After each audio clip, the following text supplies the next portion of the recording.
இன்றே டவுன்லோட் செய்து உங்கள் ஃபேவரட் ஷோக்களை என்ஜாய் பண்ணுங்க.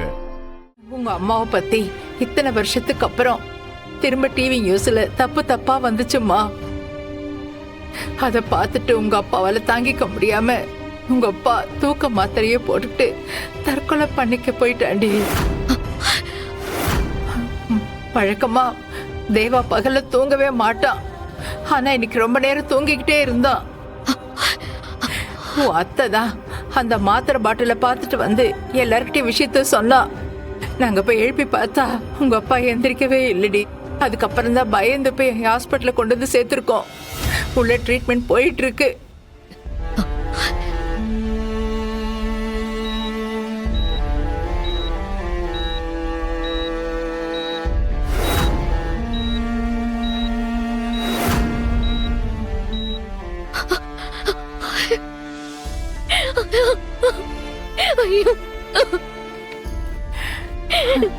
நான் என்ன பண்ணுவேன்? எனக்கு நீங்க இப்படி எல்லாம் நடக்கணும்? அழாதடி, உங்க அப்பாவுக்கு ஒண்ணும் ஆகாது. ஐலி அழாத ஐலி, அதான் உள்ள ட்ரீட்மெண்ட் போயிட்டு இருக்குல்ல, அவருக்கு எதுவும் ஆகாது. ஏன் பத்து அப்பா இப்படி எல்லாம் பண்ணாரு?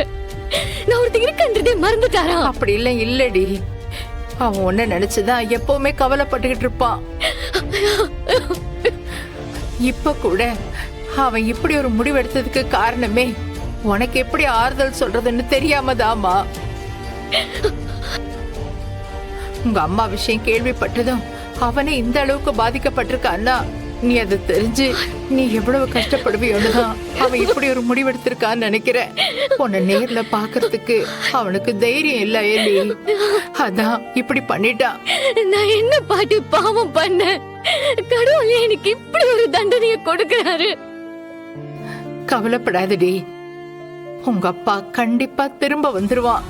அப்ப நீ அவனுக்கு தைரியம் சொல்லு. இவள முதல்ல யார் இங்க வர சொன்னது? ஏய், முதல்ல கிளம்புடி இங்க இருந்து. ஏய் போடி.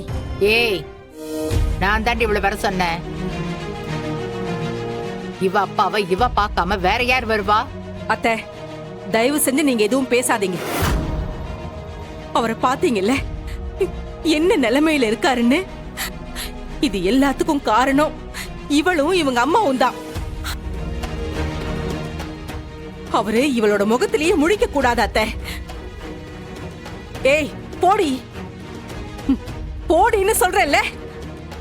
போடி, கிளம்புங்க இருந்து. ஏங்க, கொஞ்சமாச்சு மனசாட்சியோட நடந்துக்கோங்க.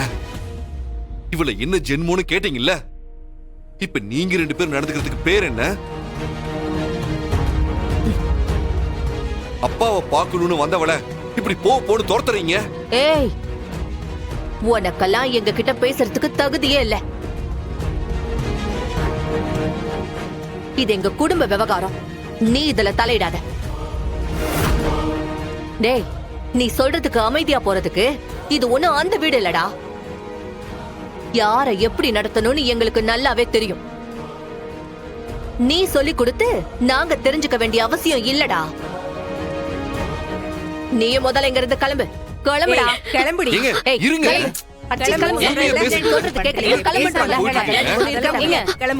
என்ன இது இவ்ளோ சத்தம்? இது ஹாஸ்பிடல் நினைச்சீங்களா இல்ல உங்க வீடு நினைச்சீங்களா? அமைதியா இருங்க, இல்லன்னா வெளியில போய் சத்தம் போடுங்க. இங்க பேஷண்ட்டை டிஸ்டர்ப் பண்ணிட்டு இருக்காதீங்க. சாரி சிஸ்டர், ஒண்ணும் இல்ல, நாங்க பாத்துக்கிறோம். அமைதியா இருங்க எல்லாரும். பாத்தியா ஏண்டி இப்படி பண்றீங்க? எந்த ஊரு உன் அம்மாவை தப்பா பேசுதோ அதே ஊரு அர்ச்சனாவை நினைச்சு சாமியா கும்பிடணும். ஆமாண்டா, அவ மேல எந்த தப்பும் இல்லைன்னு இந்த ஊர் முன்னாடி நீதாண்டா நிரூபிக்கணும். இந்த எத்தனை வருஷ காலத்துல என் குடும்பத்துக்காக நான் எதையுமே பெருசா எடுத்துக்காம உன்னையும் கஷ்டப்படுத்திட்டு எப்படியோ வாழ்ந்துட்ட அயலை.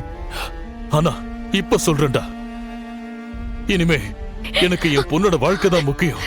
என் பொண்ணோட எதிர்காலம் தாண்டா ரொம்ப முக்கியம்.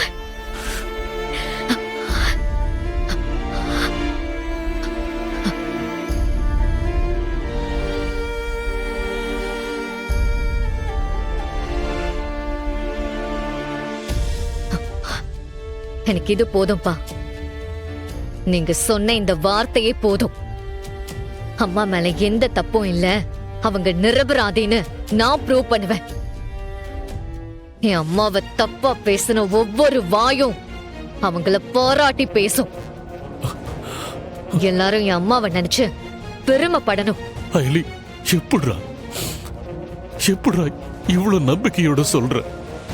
தெரியலப்பா, ஆனா நான் சொன்னதெல்லாம் சீக்கிரமாவே நடக்கும்னு தோணுது.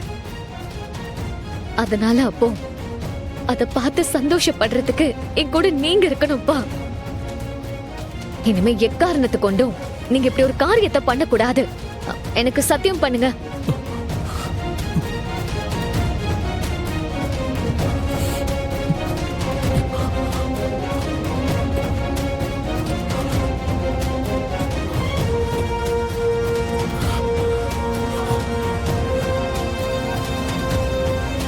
எத்தனை வருஷத்துக்கு அப்புறம் திரும்பவும் என் அம்மாவை பத்தி எல்லாரும் தப்பா பேச ஆரம்பிச்சிட்டாங்க.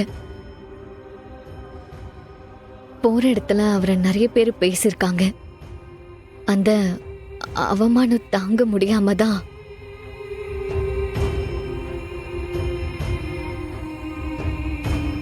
என் அப்பா பாவம் அண்ணே. அவருக்கு என்ன ரொம்ப பிடிக்கும். ஆனா அவரோட பாசத்தை என் மேல காட்டினா என் சித்தி என்ன ஏதாவது பண்ணிடுவாங்களோன்னு பயந்துகிட்டு என்கிட்ட கூட அவரால சுதந்திரமா பேசக்கூட முடியாது. இன்னைக்கு அவர் அந்த நிலைமையில பார்த்ததும் எனக்கு ஒரு நிமிஷம் என்ன பண்றதுன்னே தெரியாம அப்படியே தவிச்சு போயிட்டேன். அப்புறம் டாக்டர் வந்து அவருக்கு எந்த பிரச்சனையும் இல்லைன்னு சொன்னதுக்கு அப்புறம் தான் எனக்கு உயிரே வந்துச்சு. ஏ ரித்திகா, உங்க அப்பாவை பார்க்க நீ போலையா? எனக்கே லேட்டா தான் இன்ஃபார்ம் பண்ணாங்க. நான் இப்பதான் எங்க அம்மா கிட்ட போன்ல விசாரிச்சுட்டு வரேன். கண் கலங்காத அயலி. இந்த மாதிரி நேரத்துல தான் நாம இன்னும் ரொம்ப தைரியமா இருக்கணும். முதல்ல யாரு இத்தனை வருஷத்துக்கு அப்புறம் இந்த நியூஸ ஸ்ப்ரெட் பண்ணாங்கன்னு நமக்கு தெரியணும். அவங்களுக்கும் உங்க அம்மாவுக்கும் என்ன சம்பந்தம், எதுக்காக அவங்க இப்படி பண்ணாங்க, இதெல்லாம் தெரிஞ்சாலே மேபி உங்க அம்மாவை பத்தின உண்மைங்க தெரியறதுக்கு சான்ஸ் இருக்கு.